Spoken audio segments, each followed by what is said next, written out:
আসসালামু আলাইকুম। ফারাজ বাবুর ব্রেকফাস্টের জন্য নিয়েছি একটি কলা, একটি কাজু বাদাম, 3টি কাঠবাদাম এবং 3টি কিশমিশ আর কিছু চিড়া ভিজিয়ে রেখেছিলাম।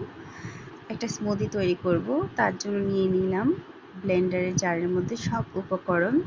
কিছু গরম পানি কুসুম গরম পানি দিয়েছি, তার মধ্যে ওর ফর্মুলা মিল্কটা আমি অ্যাড করছি।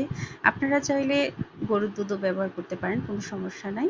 আমার ব্লেন্ড করা হয়ে গিয়েছে, দেখুন আমি কিভাবে বানিয়েছি, কতটা স্মুথ হয়েছে। এটা খেতে অনেক ইয়ামি, বাচ্চারা অনেক মজা করে খাবে। আপনি এটার সাথে খেজুরও অ্যাড করতে পারেন, খেজুর কিছুক্ষণ ভিজিয়ে রেখে তারপরে আপনি এই খেজুরটাও দিতে পারেন এটার সাথে, এতে ভালো বেনিফিট পাবেন ইনশাআল্লাহ। বাচ্চাদের পেট ঠান্ডা রাখে। দেখুন ফারাজ বাবু কত সুন্দর করে খাচ্ছে, ও এটা অনেক মজা করে খায়। আর আমিও কি চেষ্টা করি এক এক টাইমে এক এক রকম খাবারের সাথে পরিচয় করাতে, যাতে ওর কোথাও গিয়ে কোনো কষ্ট না হয়, ও যাতে সব খাবার খেতে পারে। মাশাল্লাহ, আলহামদুলিল্লাহ, খাওয়া পূর্ণ হয়েছে, এখনো ঘুমাচ্ছে।